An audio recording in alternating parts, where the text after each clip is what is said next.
of partners defines the meaning that who can be the partners of LLP. That is what Limited Liability Partnership Act. Act is what 2008. ठीक है, तो LLP Act क्या है 2008. It's an hybrid combination of company and partnership. तो company plus partnership. It's an hybrid combination of company and partnership. LLP registered कहां पर होगा? So registration के लिए you have to go to ROC, that is what registrar of companies. Understood? It is cost effective and it gives you the benefits of a company, like it has a separate legal entity.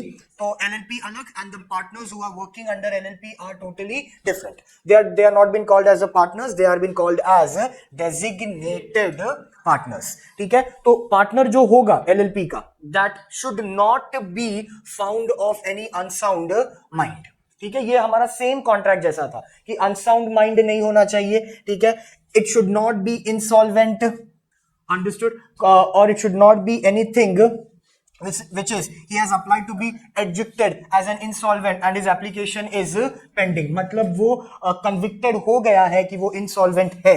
Understood? But अभी तक decision जो है application whether he is insolvent or not is pending. Understood? तो ऐसे लोगों को हम अपने LLP का पार्टनर्स बनाएंगे नहीं. That is what the point talks about. Simple as that. ठीक है, number of part minimum numbers of partner कितना होना चाहिए? So every LLP shall have at least how many partners? 2.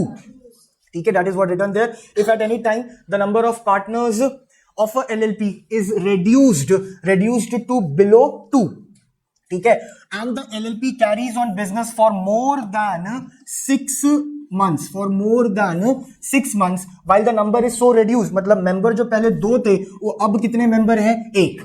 ठीक है, अंडरस्टूड. तो मिनिमम वाला क्राइटेरिया तो फुलफिल हुआ ही नहीं ना, क्योंकि मिनिमम तो कितना लोग होना चाहिए था? 2.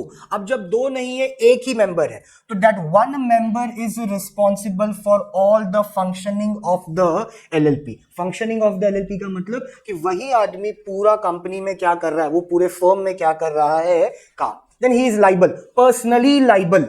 Understood? Whether it is written here, so that person is being liable personally for all the obligations of the LLP incurred during that period.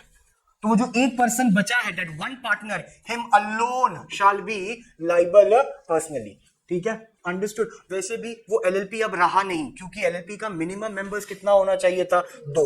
अगर 2 से मेंबर कम हो गया है मतलब he is not LLP. If the firm is not LLP because only 1 person is working in that firm, तो वो तो फिर सोल ट्रेडिंग कंसर्न हो जाएगा. और सोल ट्रेडिंग कंसर्न में जो सोल ट्रेडर है, that sole trader is responsible for all the profit and loss of the concern. इस सोल ट्रेडिंग कंसर्न पता है ना? Single person handed owned and governed the business. ठीक है, एग्जांपल जैसे शॉपकीपर है तो सोल ट्रेडर है वो. अंडरस्टूड. तो सोल ट्रेडिंग कंसर्न में जो लोग काम करते हैं उनको हम क्या बोलते हैं? Sole trader. That sole trader is responsible for all the functioning of sole trading concern. Why? Because he is only alone. तो प्रॉफिट भी वही ले रहा है, लॉस भी वही बेयर कर रहा है, everything he is only bearing. He is personally liable for all the destruction in the firm. उसके दुकान में जो भी बर्बादी नुकसान हो रहा है उसके लिए ही इज ओनली लाइबल. अंडरस्टूड. तो LLP में मिनिमम कितना होना चाहिए? 2. अगर मिनिमम 2 नहीं है, ठीक है, 2 से कम होके 1 हो गया और ये एक आदमी 6 महीना तक से काम कर रहा है फॉर दोज 6 months. ठीक है, तो 6 महीने के बाद that person will be personally liable for all the obligation of the LLP. Understood? ठीक है, because why that he is not LLP? because जो मिनिमम हमारा स्टैंडर्ड था कि 2 मेंबर होना चाहिए, वो 2 मेंबर अभी नहीं है, वो सिर्फ 1 मेंबर है, तो LLP का पहला क्राइटेरिया फुलफिल होगा नहीं. Simple as that. Understood? Now we'll come to the next, that is called designated partners. तो designated partners कितना होना चाहिए? 2. जिसमें से एक partner at least one of them shall be a resident of India. Understood? And if the person is resident of India, that how you will prove that कि he is a resident? तो he need to stay in India for how many days? 182 days. ये पता था क्या? Taxable tax में होता है. Understood? It is in tax कि इनकम टैक्स आप जब फाइल कर रहे हो तो आपके ऊपर इनकम टैक्स कैसे एप्लीकेबल होगा? So first of all, you need to prove that you are the resident of India and you're doing your business in India and you're earning income from your business in India.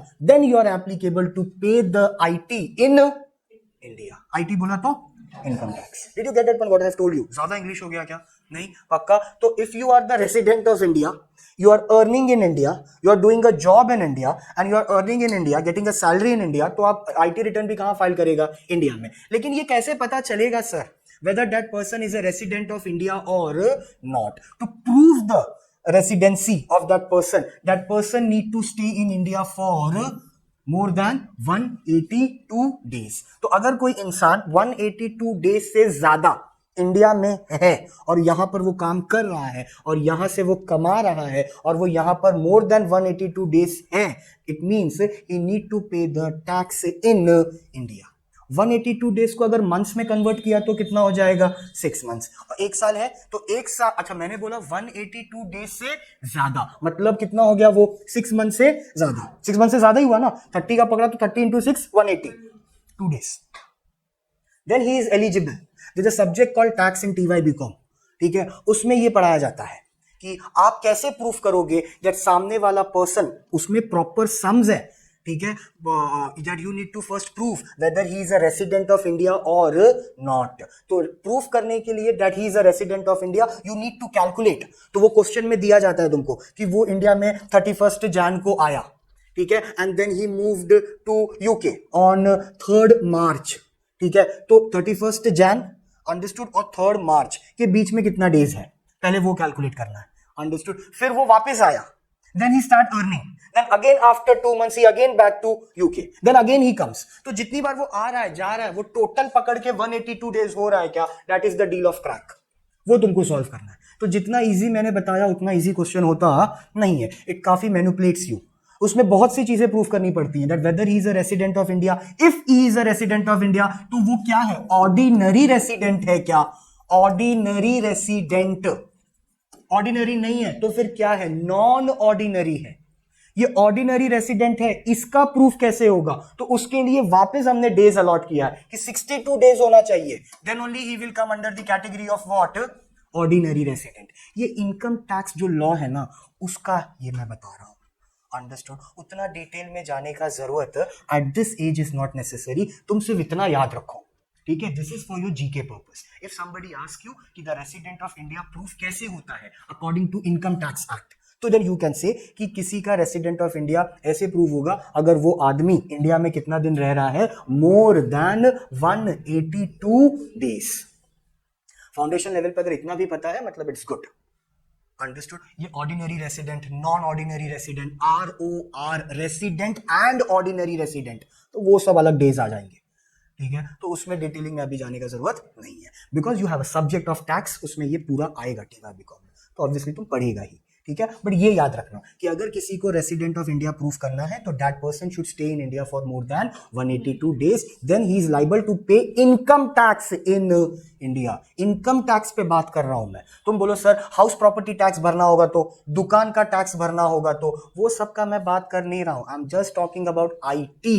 IT means income tax. क्योंकि tax किस पे लग रहा है? Income पे. Income कैसे होगा? क्योंकि तुम कोई ऑक्यूपेशन कर रहे हो, कुछ जॉब कर रहे हो ना, प्रोफेशन है, जॉब है, एम्प्लॉय है, एम्प्लॉयर हो, कुछ तो हो, तो इनकम डिपेंड करेगा ऑक्यूपेशन पे. ऑक्यूपेशन कहां कर रहे हो वो पहले प्रूफ करना पड़ेगा. तो आप ऑक्यूपेशन इंडिया में कर रहे हो, तो कब से कर रहे हो? अंडरस्टूड. तब ये जाके 182 डेज वाला कॉन्सेप्ट आता है. Understood? So if the person stays in India for more than 182 days, he will be a resident of India according to income tax rule. Simple as that. अगर सर उससे कम है तो then he is not the resident of India. मतलब वो यहाँ पर income tax पे करेगा नहीं, क्योंकि वो यहाँ पर स्टे कर रहा नहीं है. वो है रेसिडेंट है, वो इंडिया का है, बट उसका बिजनेस कहाँ पर हो रहा है? Out of India. तो he will pay the tax to his country, मतलब जहां पर वो बिलोंग करता है. अंडरस्टूड. समझा क्या मैंने क्या बोला? जैसे कि मल्टीनेशनल कंपनीज होती है ना, मल्टीनेशनल स्पोर्ट्स पर्सन होते हैं ना, जो इंडिया में आते हैं खेलने के लिए, वो यहाँ पर थोड़ी अपने इनकम का टैक्स पे करते हैं, वो पूरा रकम लेके जाते हैं वहां पर वो टैक्स पे करते हैं। हमारे इंडियन प्लेयर्स यहाँ पर पे करते हैं क्योंकि वो यहाँ के क्या है, रेसिडेंट। तो उनको जो 10 लाख का चेक मिला रहेगा तो उनको 8 लाख मिलेगा, तो 2 लाख क्या हो गया, टैक्स। लेकिन अगर किसी मैथ्यू हेडिंसन को 10 लाख का चेक मिला तो वो पूरा लेके जाएगा, वो अपने कंट्री में क्या पे करेगा, टैक्स। बिकॉज ये जो इनकम है ये जनरेट मैंने यहां पर किया है, बट क्या मैं रेसिडेंट ऑफ इंडिया हूं क्या? क्योंकि मैं 182 डेज से थोड़ी रह रहा हूं, आईपीएल 2 महीना चला ना, तो 2 महीना तो 60 दिन हुआ। Then how I become the resident of India? If I have not become the resident of India, it means I have earned here, but I am not the resident of India. So I will not pay my tax here. I will pay my tax there. लेकिन हमारा government चालाक है, वो इतना जल्दी छोड़ता नहीं है, उसमें भी सब मेथड बहुत ज्यादा है। अंडरस्टूड? तो कुछ ना कुछ पे करके जाएगा, एंटरटेनमेंट टैक्स जैसे कहा जाता है। Understood? So don't go into detail, फिर टॉपिक चेंज हो जाएगा। Okay, understood? ये समझा गया मैंने क्या बोला? पक्का? तो रेसिडेंट ऑफ इंडिया होना चाहिए। चलो पुढे, इसी नीचे ना एग्जाम्पल दिया है। अंडरस्टूड? हाँ, वो एग्जाम्पल 2 जरा चेक कर लो बस। वो एग्जाम्पल बता रहा है कि कौन रेसिडेंट है और कौन रेसिडेंट नहीं है।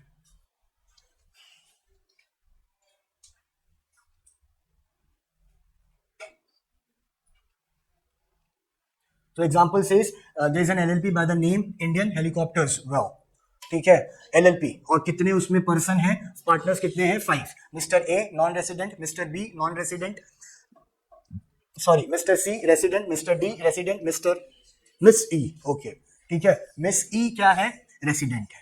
अंडरस्टूड? तो कितने रेसिडेंट हो गए, डी, सी, डी और ई, और ए और बी क्या है, non resident. Understood? So in this case at least 2 should be named as designated partners, out of which one has to be the resident of India.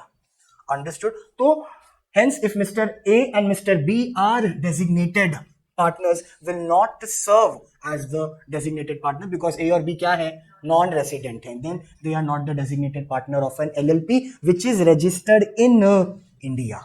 Understood? outside India तब तो best है। Understood? But अगर India में registered हुआ है LLP, तो उसमें अगर 2 डेजिग्नेटेड पार्टनर है तो एक पार्टनर किधर का रहवासी होना चाहिए, इंडिया का। ही और she should be the resident of India and the other partner can be an NRI. NRI means non resident of India. NRI होता है, एनआरओ होता है, नॉन रेसिडेंट ओरिजिन, ये भी एक कॉन्सेप्ट है। एनआरओ ये भी है, आपको फाइंड आउट करना है एनआरआई है या एनआरओ है। नॉन रेसिडेंट ऑफ इंडिया, और दूसरा क्या है, नॉन रेसिडेंट ओरिजिन, वो भी एक कॉन्सेप्ट है। Understood? I will not go into the detail of it. फिर हम सीधा आ जाते हैं कैरेक्टरिस्टिक्स और फीचर्स ऑफ एलएलपी। हाँ हाँ, क्या? हाँ,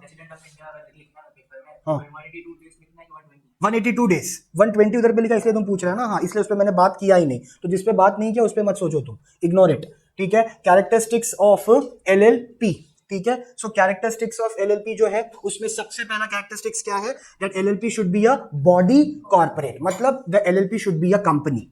Because why it is a company? Because it has been registered under ROC, that is what, a registrar of companies. Simple है। तो it's a body corporate, it's a institution, it's a company, ठीक है। Partnership का कोई भी कानून LLP पर applicable होता नहीं है। अंडरस्टूड? ठीक है। तो पार्टनरशिप का जो भी था कि आरओएफ है, पार्टनरशिप डीड है, वो सब यहाँ पर एप्लीकेबल होगा नहीं।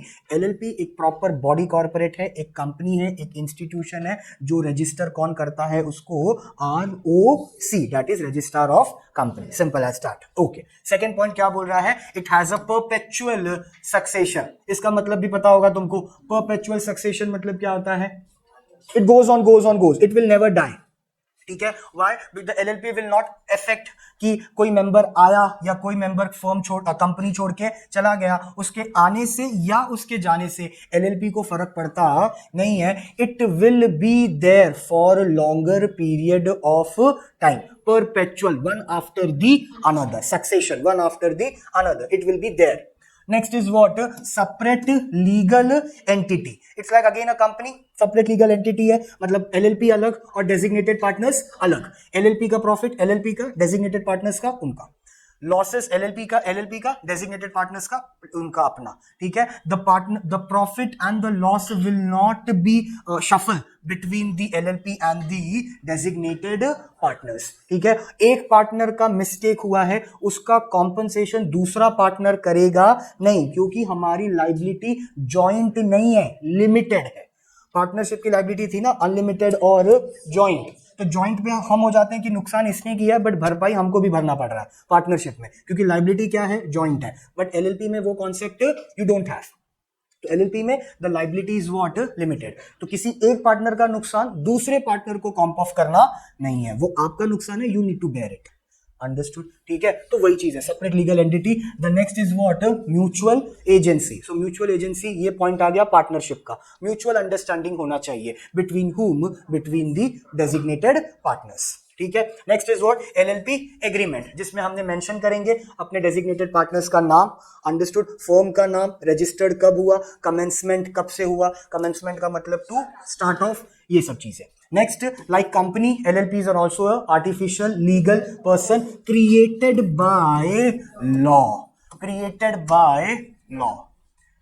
ठीक है, तो ये कॉन्ट्रैक्ट में एंटर कर सकता है, ठीक है, अपने नाम पर, अंडरस्टूड, बट ये मर सकता नहीं है, ठीक है, because it's an artificial legal person. Okay, next is what, the LLP should have a common seal. तो हर डॉक्यूमेंट पे एलएलपी के कॉमन सील होगा, and apart from this common seal plus two designated partners का क्या होगा, signature, जो कि companies में भी होता था, दो बोर्ड ऑफ डायरेक्टर का और एक कंपनी सेक्रेटरी का, मतलब सीएस का। कंपनी के हर डॉक्यूमेंट पे दो बीओडीज और एक सीएस का क्या होगा, साइन। वैसे ही एलएलपी के हर डॉक्यूमेंट पे किसका साइन होगा, दो डेजिग्नेटेड पार्टनर और कॉमन सील, ठीक है। Next you have the liabilities what, simple है, ठीक है।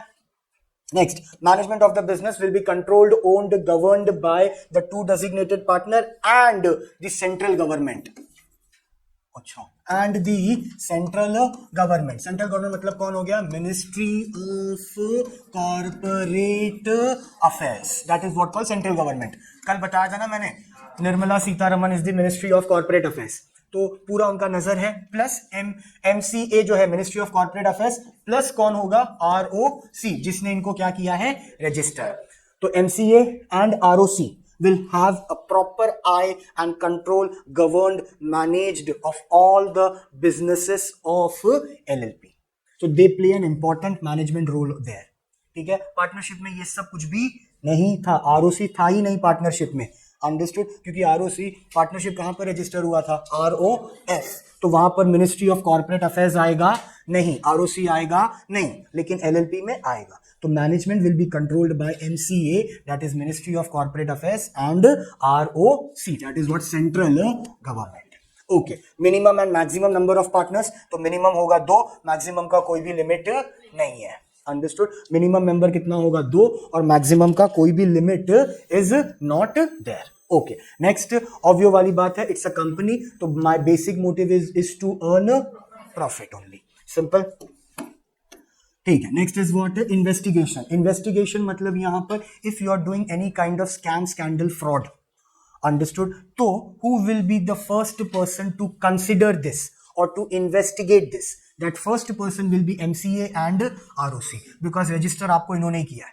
अंडरस्टूड। मैंने जैसे बताया था कल भी कि आप मीटिंग भी ले रहे हो ना, और मीटिंग में मिनट्स नोट डाउन कर रहे हो मिनट्स बुक में, वो मिनट्स बुक आपको कहाँ भेजना पड़ता है, ROC में। Why, because they need to be updated. आप मीटिंग ले रहे हो क्या, AGM ले रहे हो, EGM ले रहे हो, अंडरस्टूड, बोर्ड मीटिंग हो रहा है कि नहीं हो रहा है, स्टैट्यूटोरी मीटिंग हो रहा है कि नहीं हो रहा है, I need to be get considered. तो इनफैक्ट मेरा एक ऑफिसर हमेशा कंपनी के इंटरनल मैनेजमेंट में है, to have a eye on the company और on the management, whether they are doing good, bad, ugly, miserable, anything, ठीक है। तो इन्वेस्टिगेशन कौन करेगा, central government, that is MCA and ROC. उसके बाद कॉम्प्रोमाइज और अरेंजमेंट, ठीक है, इसको हम इस पे होल्ड पे रखते हैं।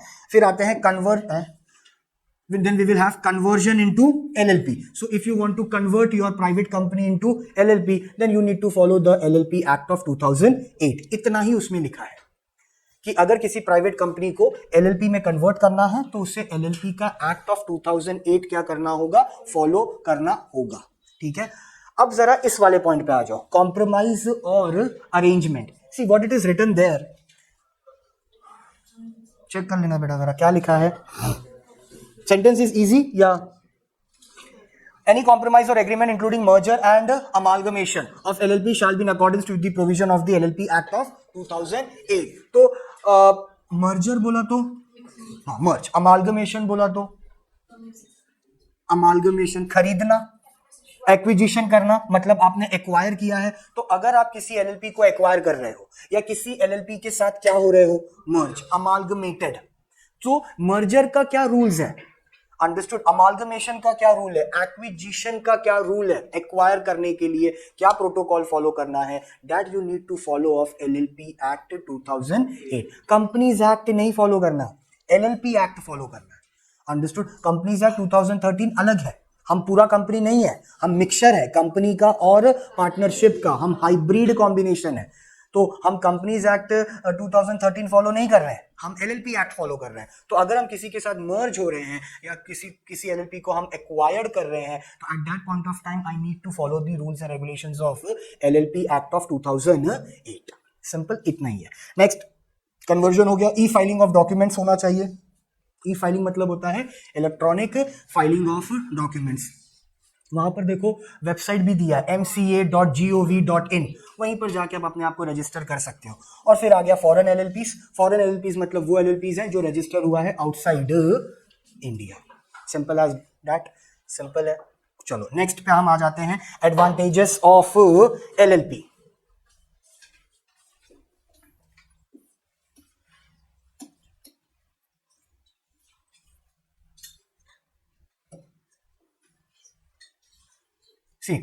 सो एडवांटेजेस में सबसे पहला पॉइंट क्या बोल रहा है, it is organised and operates on the basis of agreement. So the agreement is called LLP agreement. ये ऊपर हमने पढ़ा था जब हम डेफिनेशंस पढ़ रहे थे, ठीक है. सो limited liability partnership agreement, LLP agreement. तो जो भी चीज मेंशन किया है, जो भी रूल्स है, रेगुलेशंस है, that need to be followed according to the LLP act of 2008. और बिटवीन द पार्टनर्स में हम कौन सा एग्रीमेंट साइन कर रहे हैं, LLP agreement, limited liability partnership agreement. ठीक है. Next, it provides you flexibility without imposing detailed legal and procedural requirement. ठीक है. इसका वापस मतलब ये है कि कंपनीज जैसा बहुत ज्यादा रिजिड डॉक्यूमेंटेशन का जरूरत नहीं है. कंपनी में बहुत ज्यादा रिजिड डॉक्यूमेंटेशन का जरूरत क्यों पड़ता है, the reason is very simple, because company need to sell shares to the public. अगर वो लिस्टेड कंपनी है तो लिस्टेड कंपनी के लिए बहुत टैंट्रम्स है, टैंट्रम्स एट पीक, क्योंकि आपके हर एक डिसीजन में पब्लिक का इन्वॉल्वमेंट, पब्लिक का नुकसान, पब्लिक का फायदा आपको देखना पड़ेगा, क्योंकि पब्लिक ने ही आपका क्या परचेस किया है, शेयर्स. तो the company like Reliance, the company like Tata, the company like Aditya Birla group, the company like Adani, ठीक है, एल&टी, लार्सन एंड टर्बो, ठीक है, ऐसे जो कंपनीज हैं ये आंख बंद करके कुछ भी डिसीजन नहीं ले सकते. Because if they are taking any decision which is against the public, next time public will not going to purchase your shares. तब शेयर ही नहीं खरीदेगा तो फिर पैसा कैसे मिलेगा? That is what called capital. Share capital उसको हम बोलते हैं. जो पैसा कंपनी को शेयर बेच के मिलता है, कंपनी उसको नाम क्या रखती है, शेयर कैपिटल, ताकि कंफ्यूजन ना हो. ये कैपिटल हमको शेयर बेच के मिला है, इसके लिए इसका नाम हमने क्या रख दिया, शेयर कैपिटल. अगर ये पैसा हमको डिबेंचर बेच के मिला है तो उसका हम नाम रख देंगे debenture capital. So that for my CA it will be easy to understand कि ये कंपनी को पैसा मिला by issuing shares. तो शेयर फिर नहीं खरीदेगा public. So this type of company who are listed in the stock exchange BSE, उनके लिए बहुत important है to have a bit of every information should be shared to the ROC and MCA. और एक होता है उनके लिए SEBI, Security Exchange Board of India. ऐसा कहा जाता है कि अगर हर्षद मेहता के टाइम पर SEBI was formed, then that scam will never ever going to happen, because that scam comes to an end in the year 1992. The SEBI was started in that year. Because of the scam, SEBI was started. Because the scam was very huge, very very huge. तो SEBI आने के बाद से stock market को controlling बहुत हो गया. SEBI को ना कॉर्पोरेट भाषा में कहा जाता है वॉचिंग डॉग. वॉचिंग डॉग का मतलब who just have an eye on the company. He will not utter a single word from his mouth. He will just watch you. तो कोई कंपनी का शेयर का भाव बढ़ गया, घुस जाएगा, क्यों बढ़ रहा है. किसी कंपनी के शेयर का भाव कम हो गया, क्यों कम हो रहा है. मतलब ही जस्ट नीड टू ऑब्जर्व कि कोई भी कंपनी इनसाइडर ट्रेडिंग ना करे। इनसाइडर ट्रेडिंग का मतलब कि अंदर ही अंदर तुम अपने शेयर का भाव क्या कर रहा है, गिरा रहा है, या तुम अंदर ही अंदर अपने शेयर का भाव क्या कर रहा है, बढ़ा रहा है। ठीक है, ये होता है इनसाइडर ट्रेडिंग। कंपनीज में you will learn it's illegal, it's not been allowed. ठीक है, आप अपने ही लोगों को शेयर बेच के भाव क्या कर दिया, बढ़ा दिया। बाहर का पब्लिक सोच रहा है अरे यार कंपनी शेयर का भाव तो क्या हो रहा है, बढ़ रहा है, बेचो बेचो बेचो। लेकिन फिर पता चला ये उनके लोग ही थे जो खरीद रहे थे। फिर जैसे ही तुमने बेचा 2:30-3 बजे मार्केट वापस क्या हो गया, क्रैश। तो that should not be the situation, that is called insider trading. आप अंदर ही अंदर ट्रेड कर रहे हो, कंपनीज के अंदर भाव बढ़ा रहे हो, भाव गिरा रहे हो, just to make more money out of that shit. Understood? तो ऐसा सब चीज करना इलीगल है। सेबी का वही काम है, टू चेक इट आउट कि क्या कर रही है कंपनीज, शेयर का प्राइस ईमानदारी से बढ़ रहा है या इनसाइडर ट्रेडिंग से बढ़ रहा है। तो एलएलपी को ये सब नहीं है कि सेबी का नजर है और तुम्हारा क्या बोलते हैं बीएससी का नजर है, ऐसा किसी का भी उस पर नजर सिर्फ दो लोगों का है, एमसीए का और आरओसी का। वो भी इसलिए है क्योंकि तुम्हारा रजिस्ट्रेशन उधर हुआ है। अगर तुम्हारा रजिस्ट्रेशन आरओएफ में होता तो ये लोग देखने को भी आते नहीं थे। पार्टनरशिप में कहाँ आता है, कभी सुना पार्टनरशिप का शेयर बिक रहा है? नहीं, या पार्टनरशिप लिस्टेड कंपनी बन गई है, नॉट पॉसिबल। लिस्टेड कंपनी हो गया तो वो लिस्टेड हो गया, पार्टनरशिप कहाँ गया वो, फिर उसका पूरा रूल चेंज हो जाएगा। फिर पार्टनरशिप में और लिस्टेड कंपनी मतलब I am talking about public company, तो फिर उसको सीए एक्ट, कंपनीज एक्ट 2013 क्या करना है, फॉलो। तो वो पार्टनरशिप एक्ट थोड़ी फॉलो कर रहा है। अंडरस्टूड? ये काफी स्मॉल स्मॉल चेंजेस है which you should know now at this point of time. इसके लिए सबका कानून पता होना चाहिए। पार्टनरशिप का अलग है, एलएलपी का अलग है, कंपनीज का अलग है, जॉइंट हिंदू फैमिली का अलग है। आप मिक्स मत करो। अंडरस्टूड? तो आपको सेबी का टेंशन नहीं है कि वो आप पे नजर रख रहा है, क्योंकि आप शेयर थोड़ी बेच रहे हो। ठीक है, आप 4 लोग मिलकर एक फर्म चला रहे हो, बस इतना ही है। अंडरस्टूड? और वो फर्म जो आप चला रहे हो वो आरओएफ में रजिस्टर्ड नहीं हुआ है, वो आरओसी में हुआ है, बस इतना ही फर्क है। और आपकी लाइबिलिटी क्या है, लिमिटेड। पार्टनरशिप में लाइबिलिटी क्या थी, अनलिमिटेड। बस इतना ही फर्क है। Understood? You can't think of yourself as a company because you're not following the rules of Companies Act 2013. Understood? So ये काफी डिटेल्ड चीज बोला उसने कि प्रोसीजर डिटेल जो है वो काफी without imposing detailed and legal procedure, flexibility है आपको। you can do changes in your system without making much effort like company. Companies का अगर ऑडिट नहीं हुआ, जैसे ये होता है ना 1 अप्रैल टू 31 मार्च, सो 31 मार्च को फाइनेंशियल ईयर एंड होता है। Now every company is been bounded to publish their report into the website. हर न्यूज़पेपर में कंपनी का चिट्ठा पूरा आना चाहिए, मतलब P&L अकाउंट, बैलेंस शीट। क्यों आना चाहिए सर? क्योंकि तुम्हारे कंपनी में किसने पैसा डाला है, हमने। हम चेक तो करें कि तुम्हारा प्रॉफिट है या लॉस है, क्योंकि हमको बेचना है कल सुबह, कल शेयर बेचने का है मेरे को, तो मेरे को पता तो चले वो कंपनी प्रॉफिट चल रहा है या नुकसान। तो क्या फायदा अगर उसका भाव क्या हो गया है, कम, तो क्यों बेचेगा मैं? 10 रुपए की चीज को अगर मैंने खरीदा है तो एज एन इंडियन कस्टमर मेरा माइंडसेट तो ये रहेगा ना कि कम से कम 10.5 में तो बेचूं। 11 में नहीं बेच रहा है, ठीक है चल 10.5 में तो बेचूं, 8 आने का तो प्रॉफिट होना चाहिए ना, नहीं तो फायदा क्या फिर, जब 10 का खरीद के 10 में ही बेचना है। तो that is what called break even point, point of satiety. उसमें क्या फायदा है? That cannot be the scenario. मेरे लिए I'm not a trader. मतलब if I'm doing this, understood? I'm an investor. I'm investing my money. तो my investing is very clear कि भाई अगर पैसा इन्वेस्ट किया है तो रिटर्न मिलना चाहिए, नहीं तो होल्ड करके रखो, सिंपल एज दैट। जब भाव बढ़ेगा तब क्या करना, बेच देना। ठीक है, तो आपका हर इंफॉर्मेशन पब्लिक के पास होना चाहिए। एलएलपी को ये नहीं है, आप ऑडिट करवा लो बट आप पब्लिश मत करो, no issue, because it is your ना, तुम्हारा फर्म है वो, तुम्हारा कंपनी है वो। ठीक है, तो तुमको पब्लिश करने का जरूरत नहीं है। तो ये भी तुम्हारे पर टेंशन नहीं है कि you need to publish your accounts into the newspaper और वेबसाइट्स। अंडरस्टूड? नहीं तो आपके ऊपर केस हो जाएगा कि आप अपने अकाउंट्स को डिस्क्लोज कर रहे नहीं हो, जो फ्रॉड में हमने पढ़ा था, concealment of any fact which need to be disclosed. Concealment बोला तो छुपा के रखा, of the facts which need to be disclosed. Understood? वो सब इनको नहीं करना है, तो इसके लिए इनके अंदर फ्लेक्सिबिलिटी बहुत है। ठीक है, next is what, easy to form, and the next is all partners have limited liability, flexible capital structure and easy to dissolve. Simple as that. Understood? Any doubt? समझा क्या?